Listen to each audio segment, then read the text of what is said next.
It is tipped. It is intercepted by Carricker at the Missouri 21-yard line. Live from the heart of Lincoln, America, 8-year NFL vet and All-American defensive lineman Adam Carricker. Shotgun snap to Everidge. He's got the left arm going, and now he's got a whole lot of Adam Carricker, who rips him down inside the 25-yard line. On 93.7 The Ticket and theticketfm.com. Here is your host, Adam Carricker. Welcome in, ladies and gentlemen, to the Adam Carricker Show, the show that gives you unique insights. I'm Unbridled Honesty. Producer Jake and I have a whole lot of fun in the process. Monday, Tuesday, Thursday, Friday, noon to 1 p.m. Central Time here on 93.7 The Ticket. What are you going to hear? You're going to hear Husker sports, college football, and sports in general as well. All right, ladies and gentlemen, we got a loaded show. Shocker, I know. I got a couple things right off the top. We're going to dive in to the defensive side of the transfer portal class, give our final thoughts on that. We have 16 current transfer portal commits. Honestly, I thought we'd end up with 17 or 18. Now, it technically could happen. And technically, the transfer portal window doesn't ever really close as far as when guys can commit. They can commit on St. Patrick's Day if they want, Valentine's Day. Okay, you just have to enter the portal by December 28th or 5 days after your last played college football game. But as far as where you go, there really is no timetable for that. So I've kind of been waiting to do this for a while. There's an offensive tackle out there that now Kentucky is trying to get their hands on, apparently. First it was us and Michigan duking it out. We'll see what happens. So we're going to do defense today. We'll see if any news breaks on the offensive side of the ball as far as portal guys coming in. Either way, I'm trying to give it another day. We're going to talk about that tomorrow as well. I'm going to be joined by Nebraska's wrestling coach, Mark Manning, at 12:30 today. All right, Coach Manning's going to be joining us. They take on number 1 Penn State tomorrow. They're trying to do something that's pretty cool, pretty unique, so we're going to bring him on, let him talk about that. Not just beating Penn State, but trying to do a sellout, something that's pretty cool. They just, I was going to say mollywhopped. I just like saying mollywhopped. They just beat, although it was 21-13. So is that a mollywhop in wrestling? I don't know. I don't know enough about wrestling. But get the steel chairs and the steel cages. I can talk more about that, to be honest with you. But they mollywhopped. I'm going to go with that. Number 6. Actually, they were number 4. We were number 6. But number 4, Minnesota this past weekend. Gable Steveson is still crazy to me that an Olympic gold medalist is wrestling in collegiate wrestling right now. About, 5 years after he won the gold medal in 2020, I believe. But so we're going to have Mark Manning at 12:30, and then we're going to take an early look ahead at the national championship game on Monday. Notre Dame, Ohio State. I want to know the text line. Ladies and gentlemen, text into the text line. Who are you rooting for? Who do you want to win? Is it Ohio State because they're Big Ten? Are you not a fan of Ohio State? And maybe you want Notre Dame, who hasn't won a title since '88, hasn't played for one since 2012. Who do you want to win? All right, let me know on the text line. I got a part 2 to that question because Jake and I are purists when it comes to college football. We love the tradition. We love the regular season mattering. You can't tell me the regular season matters like it did before. You cannot sell that to me. I will not buy into it.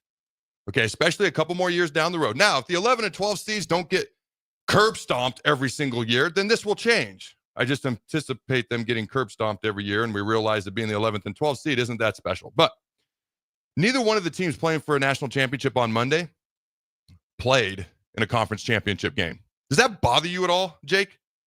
Well, not so much with Ohio State. Obviously, they're never going to play in a conference championship game. Notre Dame, yes. But with Ohio State, it does bother me. I mean, that's because it factors into kind of how we got here, right? They had the week off. They had their week break. Penn State had to play, both those games because they lost it. So it's a heck of a challenge to try to find an equal or a fair way to do things in college football. And they've been trying and tinkering with it, but to me, this ain't it. I've got a way, and I know I had a fan or a couple fans send me messages. Adam, you keep teasing it, but you won't do it. Well, I'm kind of waiting until there's more of a lull. Basically, after the Super Bowl, I know there's going to be a little bit more of a lull, and there's going to be plenty of time to talk about how Commissioner Carricker would fix college football. And then you can all tell me I'm an idiot and stupid, and we'll discuss that at a later date. But I want to know 2 things, ladies and gentlemen. Let me know, what's the text line? What's that number? 402-464-5685. Never changes. Let me know 2 things. Number 1, who are you rooting for in the national championship game on Monday, Ohio State or Notre Dame? Number 2, does it bother you that neither one of these teams played in a conference championship game? Notre Dame's figured it out. Every year, they're going to get an automatic bye week. It's called the conference championship weekend where they don't have to do anything. Now, they can't get a first-round bye, which why would you want one after you saw what happened after the long, lengthy layoffs. 23 days, the top 4 seeds all had at least 23 days off, and they all went 0-4. Now, you can argue some of those teams should not have been a top 4 seed, but Oregon and Georgia should have been, and look what happened to them. All right, so for me, Notre Dame's got to figure it out. Hey, we're going to get a bye every year, called Conference Championship Weekend. Then we're probably going to get a home playoff game. And then we're not rusty for the next round of the playoffs when we play a top 4 seed, and they are rusty. I mean, they've got to figure it out. I could make an argument that Ohio State benefited greatly from losing to Oregon early in the year. And even Michigan, as asinine as that sounds, I know it's not ass of 7 or 8, it's ass of 9, but bear with me. And then Jake can tell me I'm crazy or I'm right. Ohio State loses to Oregon, they lose to Michigan, they're out of the Big Ten championship game. Specifically, when I thought of this morning, it was really about Oregon. Because Ohio State does not play in the Big Ten championship game, yet they're in the playoff. So they're like basically Notre Dame. They get that bye week, yet they get the home playoff for the first round, a home playoff game for the first round of the playoffs. So I could argue Oregon now has to play in the Big Ten championship game, which I don't think anybody thinks helped anybody. Winning that did not help Oregon at all. Ohio State not having a lengthy layoff, having a first round home playoff game actually helped them. So losing to Oregon actually helped them, I could argue. Penn State losing to Oregon actually helped Penn State. Why? Because they got the 5th seed, and then they got paired, or they got the 6th seed, I should say. They got paired with SMU and Boise State in the first 2 rounds of the playoff. Oregon winning and beating Ohio State and Penn State turned out to be a punishment, in my opinion, because you get the long, lengthy layoff. It's nice not to have to play the extra game, but let's be real. If you're the 1 seed playing a 16 seed, if we had 16 teams in this tournament, well, I think you're going to be all right. And then you're not rusty, and then you don't have to turn around and play Ohio State in the first round of the playoffs. I could easily argue that Oregon winning those games was worse for them. Ohio State and Penn State losing those games to Oregon was better for them. All right, Jake, am I cuckoo crazy? Or does 2 + 2 kind of equal 4 with what I'm saying here? No, I follow you right up there. I mean, it is funny. Like the Ohio State lost to Michigan, the Big Ten championship game. Like you said, the only one hurt out of it is Oregon, the number 1 seed. And that's where they've really got to figure out the seeding, obviously, because and they're going to talk about this offseason not automatically allowing ACC and Big 12 or, the highest rated 4 conference champions, which will take some of the pressure and the excitement of conference championship weekend out of it. But it's got to be fair. And we got to reevaluate what it means to be a conference champion in a league where you can't play every team. So there's a limited amount of games. Nebraska will benefit by this next year. They don't play the tough schedule in the Big Ten. And then, and then we try to crown a champion. So again, it's a mess, and they've got to decide in college football what matters to them, because the championship weekend was proven to be a mess this year. Conference championships, with all due respect, mean nothing. Just ask Oregon, ask all these teams that had conference championships that didn't do so well. All right. And the 2 teams that are playing Monday didn't play for a conference title. They should mean something. And don't tell me the regular season means the same, because it doesn't. Look at the Ohio State, Michigan, Ohio State, Oregon, all these games. Okay. There's a lot we can talk about. Again, we'll come back to that at a later date. Part of my solution is potentially, instead of a conference championship game, like let's say the Big Ten. So you could go to divisions, which people are going to hate, but the imbalance and the strength of schedules within the same conference. You look at who Georgia played this year. I talked about their schedule. I talked about Florida. I called it an NFL schedule, jokingly, but kind of seriously many times throughout the year. Then you look at Texas. They played Georgia. That was really it. Then they played them again, the SEC title game, but in the regular season. And then you look at Penn State. They only had 1 tough regular season game. That was Ohio State. Like, the imbalance in these schedules is crazy. And you look at Ohio State. They played Penn State. They played Oregon. They actually had a tougher in-season schedule, which actually worked to their benefit because they lost some of those games, if you include Michigan as well.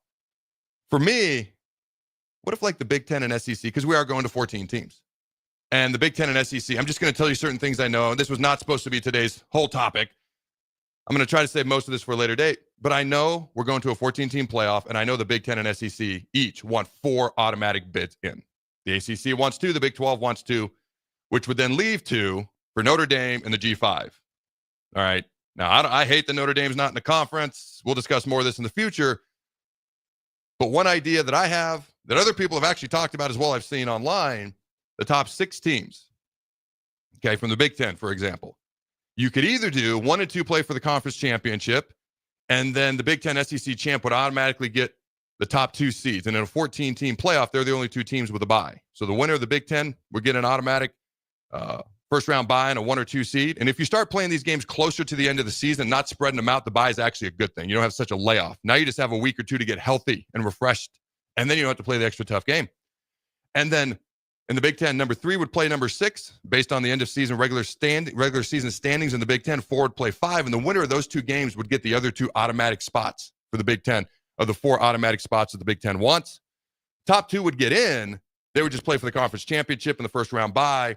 3 would play 6, 4 would play 5, and the winner of the 3, 6, 4, 5 game would get the other 2 automatic spots. Those have been thrown out. I don't hate those ideas, but these are things we will dive into more in the future. It's funny, after I did my Nebraska logic thing the other day, and why Nebraska is better than Notre Dame and Ohio State and all this and that, several fans hit me up like, we basically beat Ohio State head to head. Adam, it's like if they win Monday, it's like we're basically the national champions. I love Nebraska logic.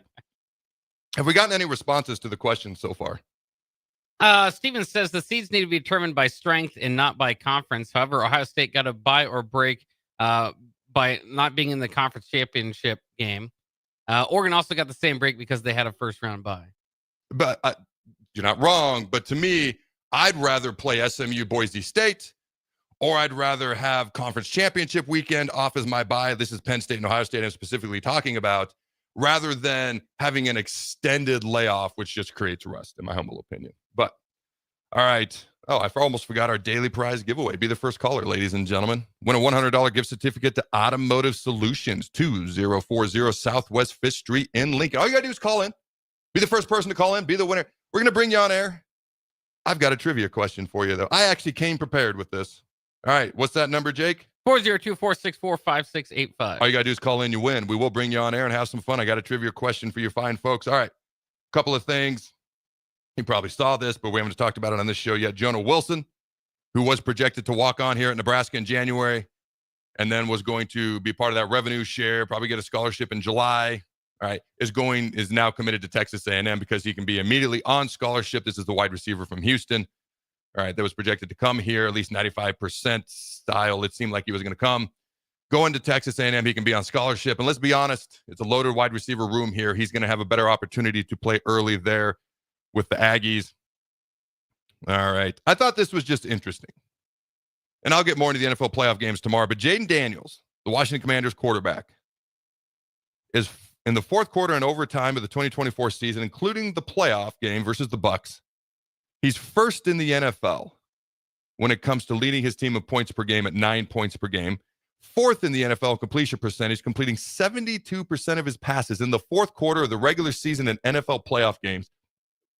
As a rookie. 13 touchdown passes, which is tied for first, and a 116.2 passer rating, which is second in the NFL as a rookie. And that's just throwing. Right? He can also run with the ball as well. Do we have a caller, Jake? Yes, Justin's on the line. Hey, Justin. How you doing, my friend? Good. How are you guys doing? Congratulations on being our winner today. You did the mighty difficult thing of calling in, but now we get to have a little bit of fun. How much do you know about the Detroit Lions and/or Dan Campbell's history with them? Very little, so it's good that I already won. All right. Dan Campbell's last season playing for the Lions, and I'm just going to tell you, I'll give you the hint. They were below 500. What was their record? He was a tight end for the Lions. What was their record his last season playing for the Lions as a player, as a tight end?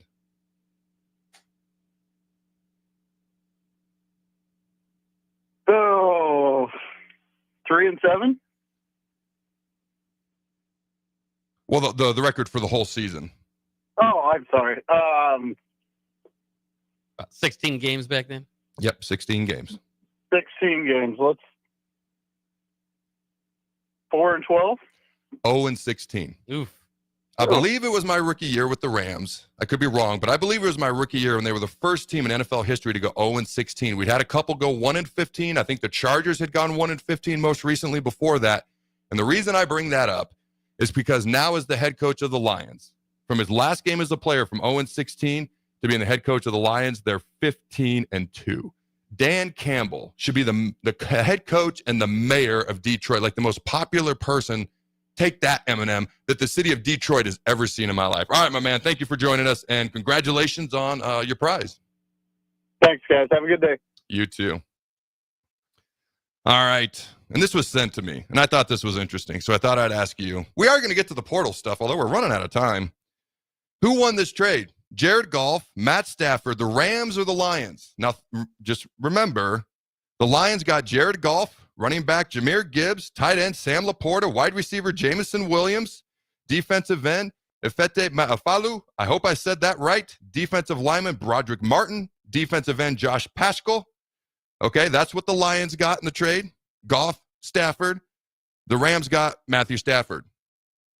Who won that trade, in your humble opinion, Jake? Well, just player for player there. Obviously, you feel like that's got to be the Lions, but if you're counting Super Bowls right now, the Lions gotta finish it off. So that was the setup. I'm like, the Rams are the only one who's won a Super Bowl between those two franchises. Now the Lions might go on and do it this year, so we'll see what happens. But every year those two teams play each other, whether it's in the regular season or the playoffs last year. I love the backstory to that. It's always a lot of fun. All right. It was interesting. Deion Sanders met with his team for the first time since Shadur and Shiloh were not on the team. His boys weren't on the team, and I quote, "Now I can just be a coach and I don't got to be a dad," end quote. That's the right thing to say. I don't know how much I believe it, to be honest with you. I genuinely think he doesn't want to go to the NFL. There's all these cowboy rumors, and he may end up going. Why? Because they may just throw that much money at him. I really don't think the Cowboys specifically would be a good fit. Because can Deion be Deion when Jerry Jones is going to have to Jerry Jones, which is why him and Jimmy Johnston never got along back in the day. I'm curious to see what happens. I'm still rooting for him to stay in college football. All right, we better get to this defensive transfer portal talk, Jake. We're going to go player by player. We got 16 players in the current transfer portal class. 9 of them are on defense. 2 of them are D linemen. Williams and Juarez, an edge rusher, if you want to incorporate him in the 3-3-5. I don't know if edge rusher is its own thing or if you want to incorporate that as a defensive lineman. To me, if you're rushing the quarterback consistently, you're a D lineman type-esque anyway. So there's 4 of those, 4 DBs, and then you got Dawson McCullough, who's safety, linebacker. What's he going to do? But I look at a guy like Williams and Juarez. This is a dude, one of the most talented players in the entire country, as we know, 5-star coming out of high school. Almost came to Nebraska, went to Missouri. They literally changed laws so he could go to play for the Tigers. Red shirts last year. Now he's at Nebraska. What do you think? Not what he can do, Jake. The ceiling is high for this kid. What do you think he's going to do? Because in a day and age where true freshmen play more than they ever have, he redshirted and he didn't stay. Now, I don't know what that means. Sometimes the grass is greener somewhere else because sometimes you just need someone else to be coaching you. Sometimes the grass is not greener. The dude's uber talented. I'm expecting him to make plays for us. But what do you think we can expect from him realistically, 6'6", 265 as a redshirt freshman this upcoming fall, Jake? Well, my hope, at least for him, is to kind of step into that James Williams role, right? Where he wasn't an every down guy that you relied on, but at times, especially pass rushing scenarios, he was the guy to get to the quarterback or at least pressure the quarterback. So, similar type. I think Williams finished with 4 or 5 sacks, somewhere in that category. If he can fill even that role, that would be excellent for a redshirt freshman season in my mind for him. I agree. I'm hoping he's the guy that can be on the field quite a bit. It depends on how well-rounded his game is. What can he do in pass coverages? How well does he understand different defenses? If he can be a force on third down, I think back to like Barry Turner. When I was a junior or senior, he was a freshman All-American, had 6 sacks just playing nickel. Just something like that would be a big boost. And James Williams was considered a highly rated transfer portal player when he went into the portal before he went to Florida State. I think that would be a really good start to his career potentially. This is the one that is probably the most intriguing to me because I don't think anyone truly knows what he's going to play just yet. Uber talented. All Big Ten actually as a freshman for Indiana. Then he goes to Oklahoma, gets banged up, ends up transferring. Now he's here as Dawson McCullough, junior, 6'5", 230. Sometimes you see him listed as a safety, sometimes a linebacker. He could be moved all over the place in this 3-3-5 defense. He's a guy who needs to be on the field and contributing for us every single down with his experience and his talent. What are your thoughts on Dawson McCullough there, Jake? Well, yeah, definitely. You've got, like you said, I mean, he's got versatility in what you can do with him. This has got a hard guy to pencil in because it's hard for me to figure out what they're going to do with that nickel position, or the fifth defensive back that they're going to have the field, the rover as they call it. Yep. Maybe he could fit in there. He's got a kind of a similar body build to Javen Wright, so they might, whatever role they find for those guys, they might kind of be playing the same type of role. So it's tough to tell, but I know from we're looking online, people are pretty excited about him. They think that he could be one of the top defensive players additions in this portal. I'd probably go with Watson Trent, which we'll get to later, but McCullough would be right up there as far as expectations. When you ask expectations, and I kind of went around a role to find a role for Nwaneri. That's not the case. This guy's got to be a starter. This guy's got to be a big help to Nebraska's defense next year. Who, by the way, and I know he's not in this category, but Nebraska doesn't have one player that had more than one sack off of last year returning. So they've got some work to do. The first two guys we're talking about are two of the most talented guys in the Big Ten the moment they joined Nebraska's football program. Now, what we get out of them this fall, we'll see. But here's the thing. I think people forget Dawson McCullough has had as much success rushing the passer as he has in any other part of his game. He actually had a lot of sacks his first year, his really full, healthy season with Indiana in the Big Ten. And so this is a guy who could potentially get after the quarterback quite a bit as well. Marquise Watson Trent, Sun Belt Conference Defensive Player of the Year. I have that right. It's him, right, Jake? Yeah. That's what I thought. Now, he's got to be the tackling machine in the middle of our defense. He's got to be the rock. He's got to be the tackling machine. He's got to be that physical inside force enforcer in the middle of our defense, which I fully expect him to be. People are like, oh, it's the Sun Belt. It's this, it's that. I get that. Defensive Player of the Year. That tells you something. Turn on his film. The dude is physical. The dude can tackle, and you need that guy in the middle of your defense. And the first three guys that we've talked about could have potentially three of the biggest impacts, potentially, of any players on the entire defense. And Watson Trent's the guy that needs to start day one. He needs to earn it. Let's be clear. These guys got to earn it. Nothing is handed. Nothing is handed to anybody, in my opinion. All right. I know NIL. I know all of that. But if you ain't playing, sit on the bench. If you're earning it, get on the field. Hopefully the guys who are getting the biggest bag are getting, the biggest impact on the field as well. They should go hand in hand. But for me, when you look at Marquise Watson Trent, I'm like, this dude needs to be the rock in the middle of our defense. Then you surround it with Vincent Shavers and McCullough and some of these other guys. And I'm like, yes, our second level is exciting and athletic, but he's got to be the physical guy in the middle of our defense. I'm going to kind of lump these guys together. Marquise Groves Killebrew, 4-star out of high school, just transferred from Arizona. Jameer Khan, I transferred in as well. You got Justin Rhett, redshirt freshman from Georgia. Uber talented player, highly recruited coming out of high school. Andrew Marshall from Idaho. He was the only defensive back in the entire Big Sky Conference that made all conference. So it kind of signals to me he was the best defensive back in the entire conference in the Big Sky. I know smaller, but the coaches see something in him. And if you watch his film, it's not hard to see. What are your thoughts? And I kind of lumped them all together because they're all DB secondary types, and we need our secondary, for the love of all that's holy, to play better this year. What are your thoughts on these guys? Because they're not short of talent. A couple of these guys, you're hoping they live up to the potential that they have. They've been good. Can they take it to the next level in another year in college here in Nebraska? What are your thoughts on these guys as a group or individually, Jake? Well, I was surprised that they got so many defensive backs in the portal because they have a lot of young guys in the room. Mm-hmm. But it's always good to get some, extra pop to it. And Marshall is probably the one I'm most excited about. He's adds some return qualities. Had a kick return and punt return as well last year for a touchdown to get excited about. But that's going to be the big question. They're going to have a whole lot of bodies. They've added these guys in there. But in my mind, Sierra Wright, like you said, nothing's given. But I got to pencil him in as one defensive back who's going to be the cornerback on the opposite side of the field. Right now, I might think Andrew Marshall. But again, there's a lot of guys that they brought in, a lot of guys on the roster that are going to be fighting for that spot. I think this is the most bursting at the seams with bodies room that we have on this team. I think I'd have to go double check. Is there like 25, 30? Of course, almost half the defense in a 3-3-5 is listed as DBs to begin with. To be fair, the 5 is technically your secondary. But there's like 20 to 30, maybe more than that, guys in that DB room. So if we're going to get down to 105, part of it's who's going to step up in that DB room and who's not going to be able to make the cut. All right, the last two guys, and I'll be honest with you, we need at least another offensive lineman in the portal or somebody to step up. I feel the same way on defense. But the guys we've added so far, Jalen George, this is a guy who has ridiculous high school numbers. Really does. Banged up at Mississippi State. But you look at him, Gabe Moore. I'm talking about Gabe Moore. Sorry, I said the wrong name. Gabe Moore. Ridiculous high school numbers. Okay, you look at him at Michigan State. He got Mississippi State. Easy for me to say. Got a little bit banged up. The dude has a lot of talent. Unproven to this point. There's a lot of guys on our defense that I look at. I'm like, you are young. You are talented. You are skilled. Not a lot of proven guys. What are we going to be able to get out of them? Coach Butler and his staff sooner rather than later. Then you look at Jalen George. Okay, all conference where he came from. Again, another smaller school type kid. But a guy, you turn on the film, looks pretty good on the film. What's he going to do against better competition? And I do think we need still at least another body on that D-line. But what do you think about them before we head to break, Jake?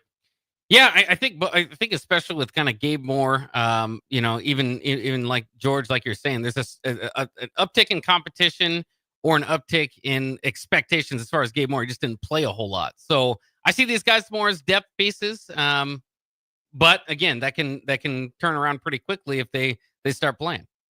Yeah, we need some guys to we've got guys coming back, all right, from Elijah Judy to a couple of the other guys on the defensive line who've been here before. Cam Lenhart has started. He started games as a true freshman, played well. We got some guys coming back. We have no clear-cut starters at this point. All right, we better head to break, and then I can't wait to talk to Nebraska wrestling coach Mark Manning when we come back. Empower a child today with the Teammates Mentoring Program. Hope is only a conversation away when you choose to share your talent, time, and heart with a child. Together, you can build a relationship based on strengths and chart a brighter future, 1 week at a time. Find out how you can be a mentor by visiting LincolnTeammates.org. Become what you needed as a kid by joining the Teammates Mentoring Program today. Hey there, fellas. It's your girl, Jordan, with Sartor Heyman Jewelry. Allow me to get a bit sappy. For women, jewelry isn't just a gift. It's a timeless symbol of love and appreciation. You have to get this right. No fleeting trends or gadgets will make the impact. Every time she wears it, every time she gets a compliment, you win. Trust me, guys, you'll get your money worth. Until next time, this is Jordan at Sartor Heyman Jewelry. Happy shopping, guys. I used to smoke. I thought of cigarettes as my best friend. They were always there for me when I needed a break. I also thought cigarettes were my best friend, and then they gave me peripheral artery disease. I smoked and had a stroke. Actually, multiple strokes. I smoked and have heart disease. Here's my tip. If cigarettes are your friend, you need a better friend. Call the Nebraska Tobacco Quit Line, 1-800-QUIT-NOW, 1-800-784-8669. Paid for by Tobacco Free Nebraska. Aired with the Nebraska Broadcasters Association and this station. Rico here with HIS Auto Care at 70th and Van Dorn, letting you know HIS is a great place to bring your vehicle for service. With superior service, bumper to bumper, we'll treat your vehicle like it's your mother's. It doesn't get any better than that. So call 402-488-8934 and HIS Auto will make you glad you did. 5% off, mention this ad, and for sure your mother will be proud you called. 402-488-8934, HIS Auto Care, 70th and Van Dorn. God bless you. Have you been injured in an accident and don't know where to turn? You need an attorney you can trust to handle your case with professionalism and compassion. The attorneys at Liberty Law Group understand that a call to an attorney is a call for help. If you've been injured, we want to help you. Liberty Law's experienced attorneys are committed to the pursuit of justice for those injured. Call Liberty Law Group and find out how we can help get you the compensation you deserve. Call 877-42-LIBERTY. 877-42-LIBERTY. Liberty Law Group. Trial attorneys you can trust. Be sure to check out the top-selling Recomp. Recomp helps build lean muscle and strength while decreasing body fat. Recomp is ideal for men and women of all ages trying to look their best. Recomp can only be found in Nutrition Authority. For info, visit mynutritionauthority.com. Garage doors can break down or quit working at the worst times. At Doors Plus, they understand that a broken garage sometimes means repair and not replace. Sometimes, all you need to make your door like new again is a few bolts, realignment, or even new balance. Trust the pros at Doors Plus to handle your garage door repair the right way so you can get on with your busy schedule. Visit them online at doorsplusllc.com or give them a call at 402-590-5800. If you're sick of catering from the same places every month, it's time to switch things up.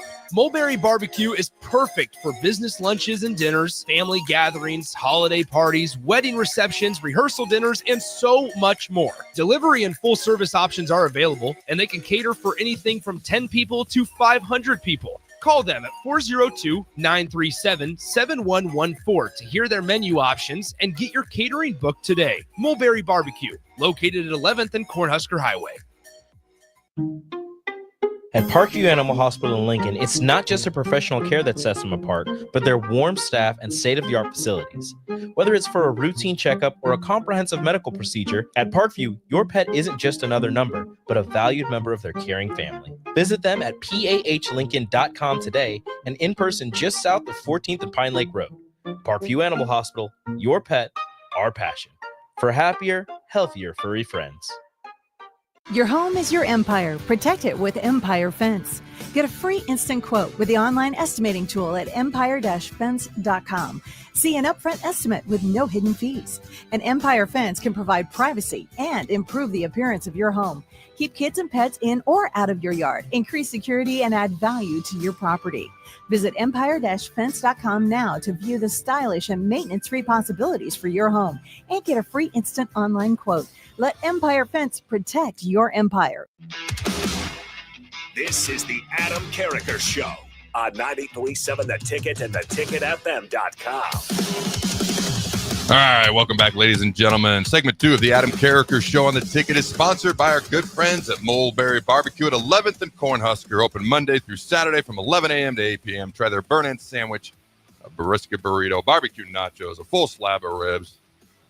My mouth waters just talking about this each and every day. A half-smoked chicken and much, much more. Plus incredible sides. Get fueled for lunch today or make dinner plans at Mulberry Barbecue by Single Barrel, located at 11th and Cornhusker. Before we bring our guest on, anybody else reacted to the questions that I asked earlier? Who they rooting for? Do they care that either team didn't play in a conference championship game? Yeah, just a few thoughts. Somebody says the real answer to make the playoffs fair is 8 teams, Phil says. Looks like don't hate it. Go. Yeah, it's interesting. Different reactions or different reasons for Notre Dame rooters and those that are rooting for Ohio State. Bill and Bennett says I just can't root for Notre Dame. If they would join the Big Ten, maybe it'd be a little bit different. 3421 says Notre Dame for sure. I hate Ohio State. And some people are just kind of giving Notre Dame the edge because they are kind of the underdog in this game.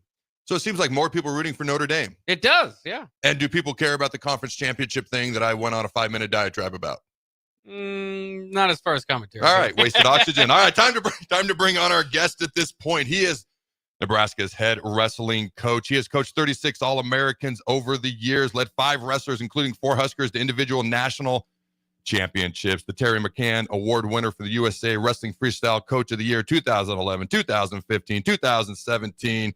Won 3 more Coach of the Year awards in 2009, 2008, 2000, and another one in 2008, including Big 12 Coach of the Year. Just had his 300th career win, all-time winningest head coach in Nebraska wrestling history. Mr. Mark Manning, how you doing, my friend? Hey, Adam. Hey, thanks for having us on.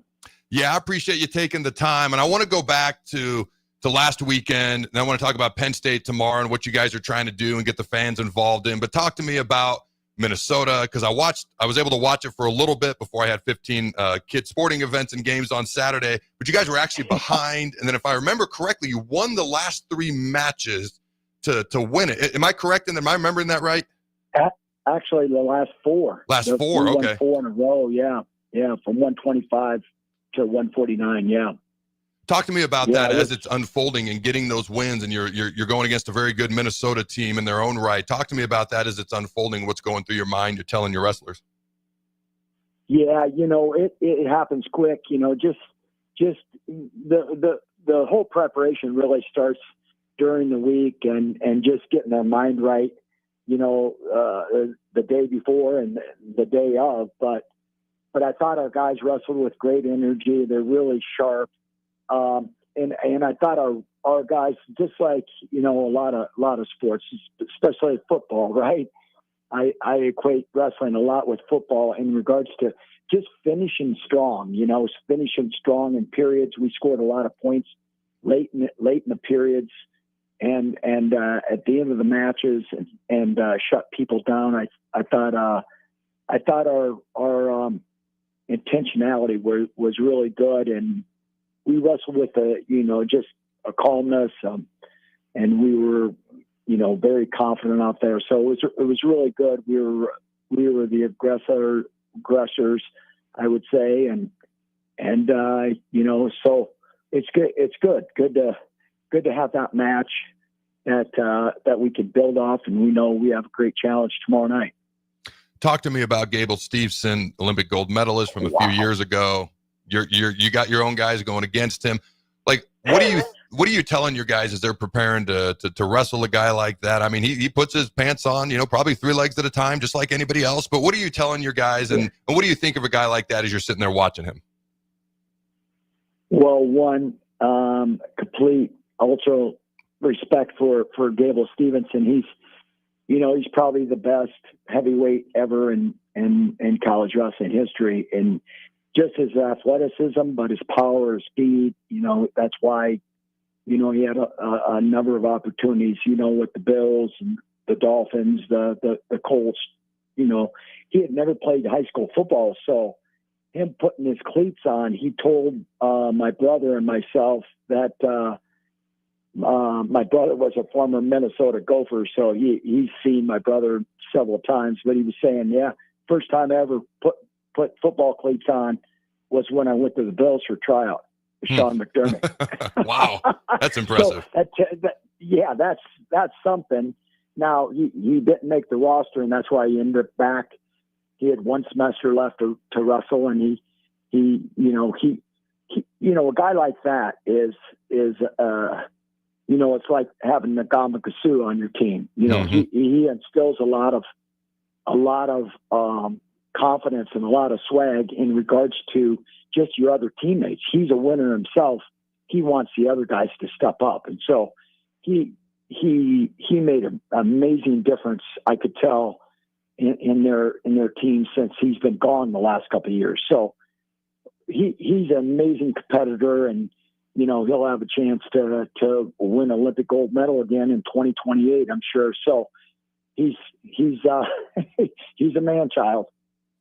All right. So I'm sitting here looking at the collegiate wrestling top 25 rankings. Gable was also in the WWE for a couple of years as well, but I'm looking at the top 25 rankings for collegiate wrestling this year. And number 10 is Cornell, representing for the Ivy League. But you look at the top 9, 6 of them are from the Big Ten: Penn State, Iowa, you guys, Minnesota, Illinois, Ohio State. Why do you think the Big Ten is so good at wrestling? It's just, it's in the heart of America. I think, a lot of good wrestling states, and just, people grew up, if you're not a basketball player, you're a wrestler, and I just think it was emphasized, in a lot of the states in the Midwest, and obviously on the East Coast. So it's just part of our culture. And I think it's really, it just teaches kids, it's you have to get out and be successful and find a way to be successful. And wrestling is a tremendous lesson teacher to be able to make that happen, because you're out there alone, a little bit like football. You have other guys around you, but you have to do your job. And wrestling teaches you how to be successful in life, because nothing like, one, it's a weight cutting sport, so that's not always the funnest, but you have to be super disciplined. That teaches you to be disciplined and know, hey, if you're going to make a commitment, if you don't make a commitment, you're going to get whooped. And so, because, if you don't do it right, you know what happens. And, it's like going in the weight room as a football player. If you don't go in the weight room and you hate lifting weights, well, good luck being great, right? Someone's going to pass you. So I think just the sport of wrestling teaches you so much about self-development and inner confidence that it doesn't get talked about enough. And so I really like our team and how they've managed this week, and how they're getting themselves, built up, their confidence level, and their just their competitive fire. And, it's not too fast, and the moment's not too big. So I think our team will hopefully perform really well tomorrow night. Yeah, I just want to point out there's not a single SEC team in the top 25. Just thought I'd throw that out there for Jake. But I love to poke fun at the Paul SEC. Feinbaum too. Yeah, there you go. Good old Paul and Lane as well. But all right, number 1, Penn State coming into Lincoln tomorrow. You're taking them on at the Bob. All right, talk to me about getting ready to play or take on Penn State. Talk to me about what you're trying to do with the fans and getting them involved and let them know what's going on tomorrow night. Yeah, Adam, we've had a lot of good crowds through the years, and even last Saturday was an amazing crowd. 3:30 in the afternoon was on BTN Live, so a lot of people could sit at home and watch it. But we had an amazing crowd, and we have a stage set up now for all our Big Ten matches. So it's kind of like an NCAA tournament, guys. The match raise, so that's a big time element. Fans really enjoy it, and it brings a luster to that match and brings importance to the match. And I think, I talked to one of our administrators this morning. We have over 5,000 tickets sold already, and that's not walk-up. So I think there's going to be a great crowd. It's going to be, 45 degrees tomorrow. Should be a great day to be able to, great evening, take your family to a match and see an amazing wrestling, because Penn State right now, they're on a streak like no other. They've won 11 out of the last 13 national titles. They haven't lost a dual meet since 2020. I think the 2020 was when we lost to them here, 21-19. We gave them a really great match last year at Penn State, and we wrestled really well and just came up a little short. So, they have, 3 or 4 national champions, returning national champions on their team, and so they have a loaded lineup. So it's but the competitive heart can really, you never know how people can respond to challenges, and I love our guys. Our guys are very competitive, and they're not going to back down. So it's going to be fun. Yeah, it's going to be phenomenal to watch. Ladies and gentlemen, Nebraska has the greatest fans. I truly believe that. I'm biased. I don't care. I still believe it to be true. Show up, show out, support the wrestling team. A lot of times that home atmosphere, sometimes it can give that home team a little extra juice, and all of a sudden, Penn State, they got all the number 1 votes in the country. I'm sitting here looking at it, 16 number 1 votes. Nobody has any. They're 7-0. They got more points. But let's show up. Let's show out. Coach Manning, if people want to get tickets before they show up, where can they go? Where can they get them? Just go to our ticket office at Huskers.com. So they can just go online and go to the ticket office. And I know they were selling a ton this morning. I got a call from our administrator, like I said, and so I think it's going to be a hot ticket. And I would just say we've never had a sold out arena for wrestling. And, volleyball has gone on their track. And, John and I actually came in about the same year. And he talks about, hey, playing over in the Coliseum. We used to wrestle over there, 4,000 seats, basically now over at the Devaney. And Coach Osborne really renovated this place.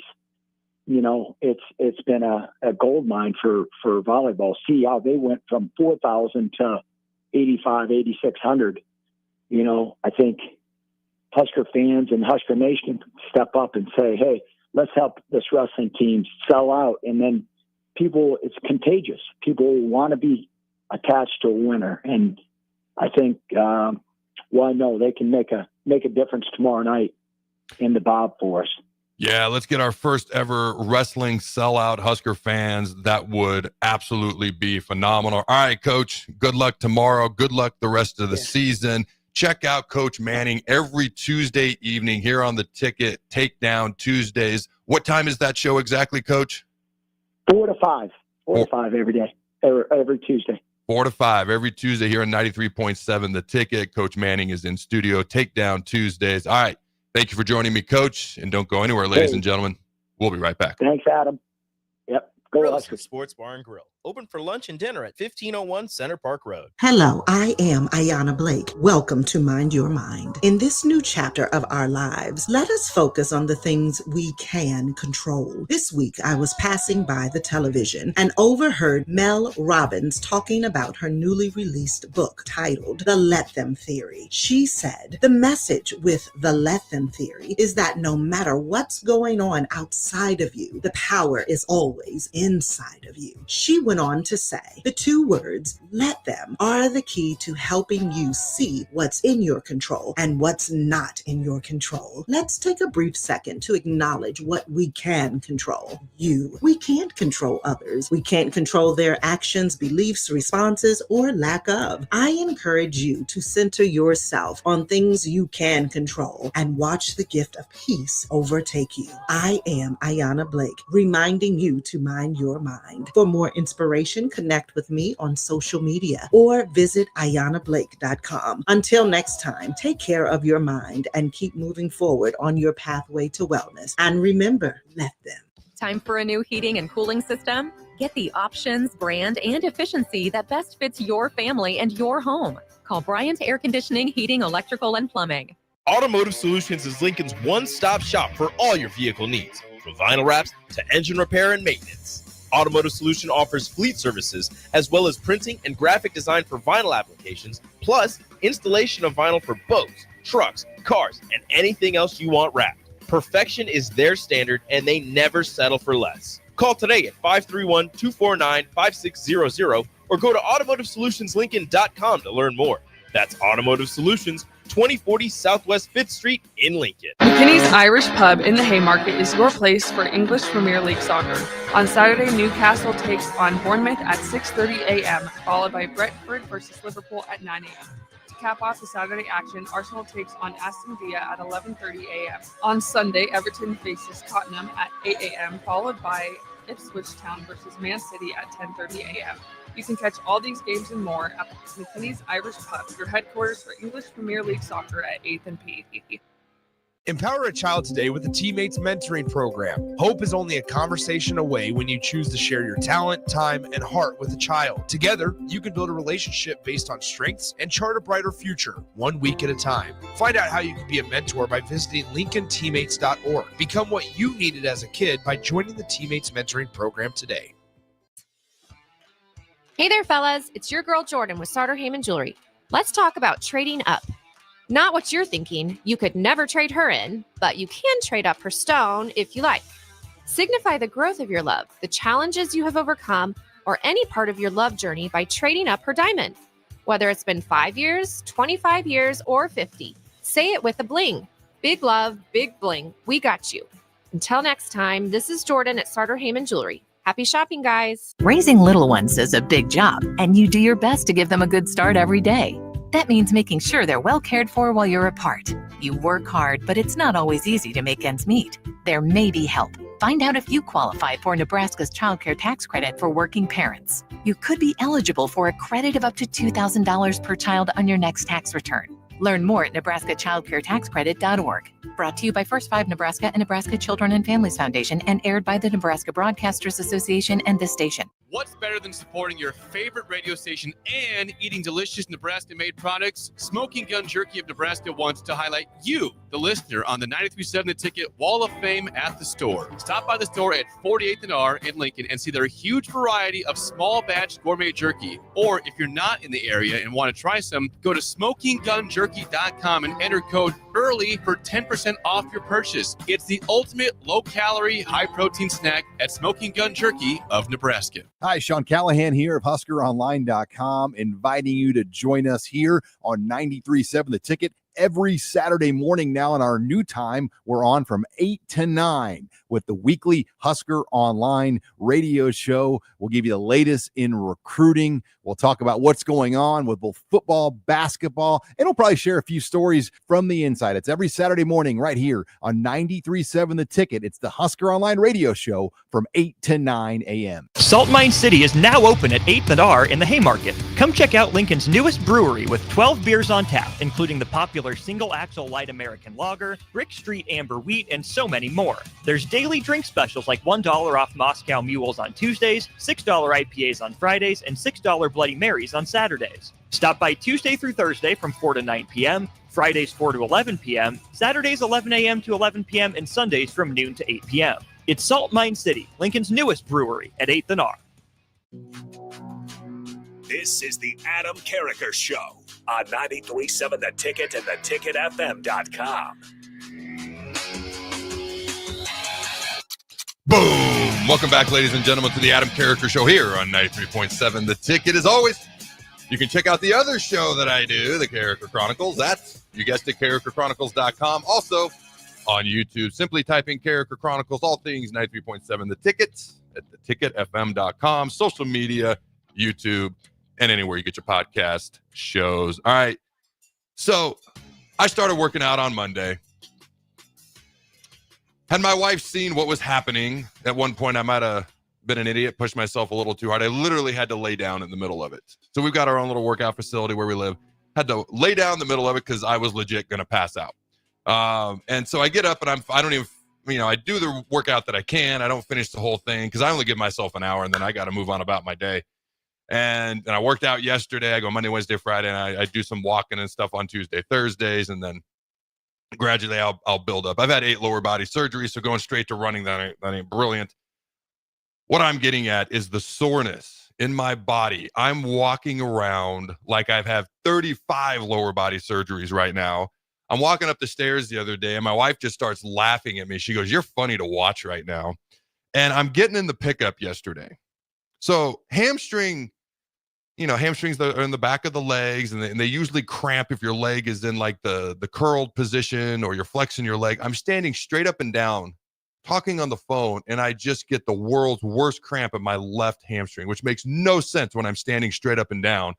So all of a sudden, I take all my weight off my left leg, put it on the right, and then the right one, just like, I tell you what, I've always thought, like, if you could figure out a way to make people's muscles cramps, that'd be the most effective torture technique on planet Earth. If you could just like make them contract. And actually, there's this machine I used to use, the Compex. It was a way of working out your muscles. It would make them contract and release. And actually, maybe that's what people should use if they got to torture people or something. I'm not advocating for that. I'm just saying. But like, it was a way of strengthening the muscles if you couldn't lift because you just had like a knee or a joint, surgically repaired or something like that. I was just like, oh my goodness.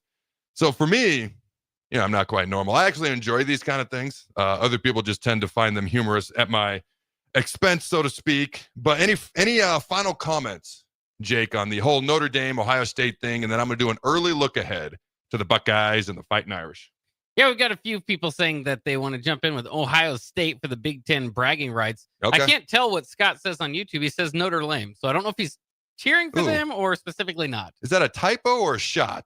Scott, can you use spell check and let us know, send us in another message. Notre Dame. I feel like that's on purpose. I feel like randomly an L, really? Yeah. I feel like that's on purpose. I'm rooting for Ohio State simply for the Big Ten. 2 years in a row having a Big Ten national title. That's something I could get behind. All right.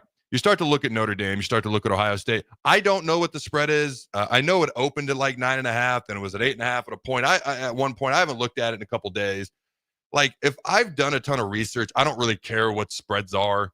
Sometimes I'll talk about them. Sometimes I won't. I do know that Ohio State's a pretty heavy favorite. They definitely have the more talented team. They're more skilled at the skill positions, wide receiver, etc. All right. And as I mentioned the other day, Notre Dame's head coach, Marcus Freeman, played and was a captain at Ohio State. There is a path for Notre Dame to win this game. Now, the path for Notre Dame to win is narrower, whereas Ohio State's path is much wider. There's a much larger room for margin of error for the Buckeyes to win this game because they have the capability of making bigger plays on offense or defense, whereas Notre Dame has not shown that consistently throughout the year. All right.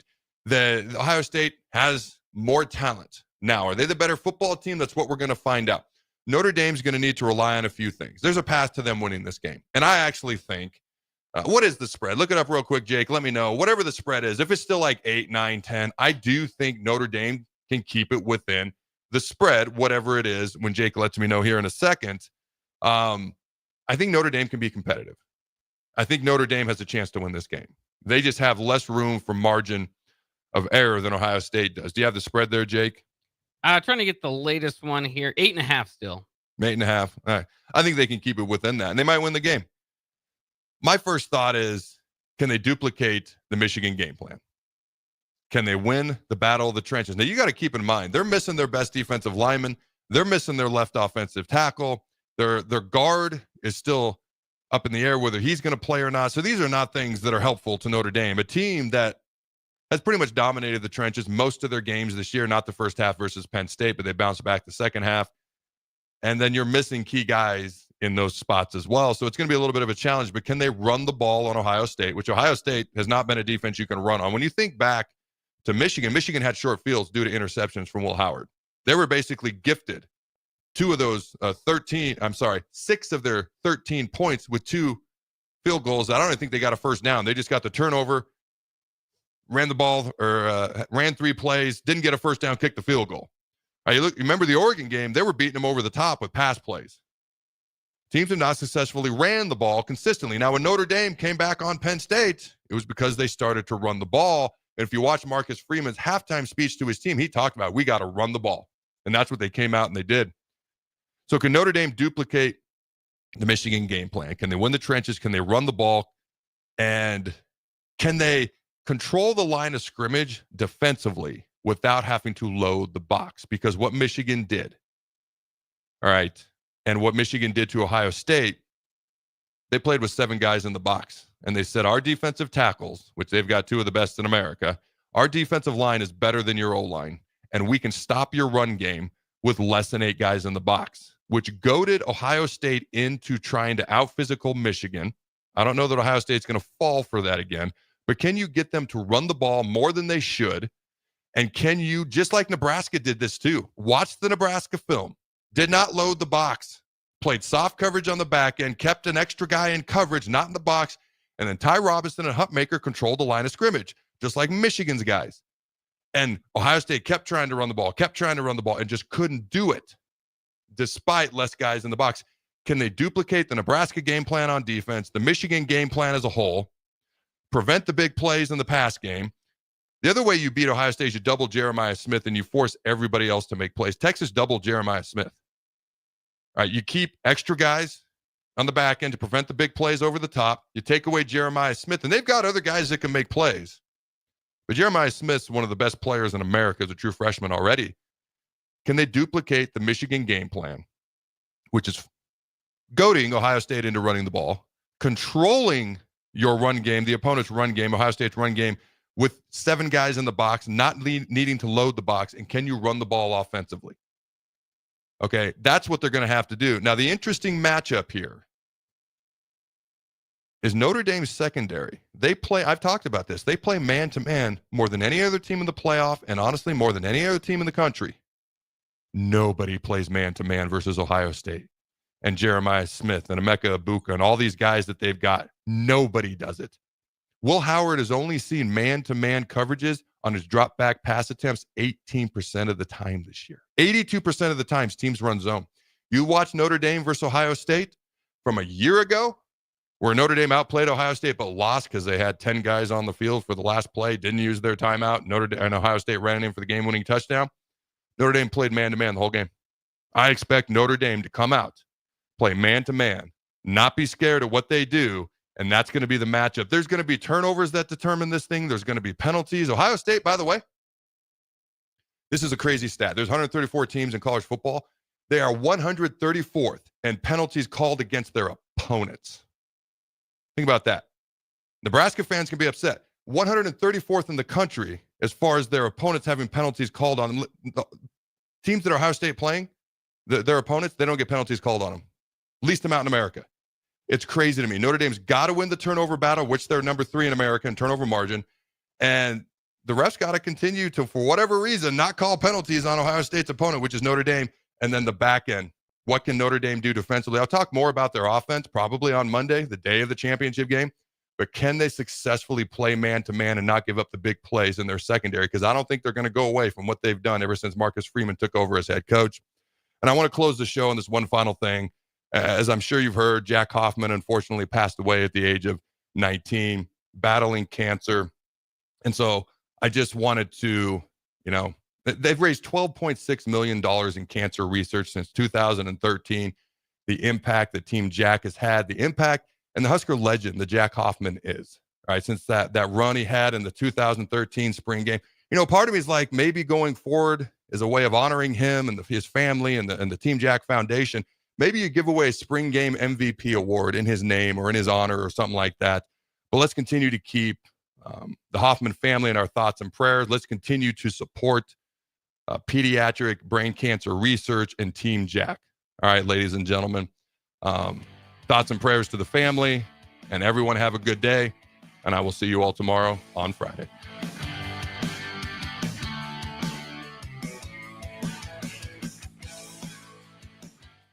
This is Lincoln's home for sports talk on the FM dial. Also online at theticketfm.com. On the internet, KNTK FM Firth, 93.7 The Ticket. If you're sick of catering from the same places every month, it's time to switch things up. Mulberry Barbecue is perfect for business lunches and dinners, family gatherings, holiday parties, wedding receptions, rehearsal dinners, and so much.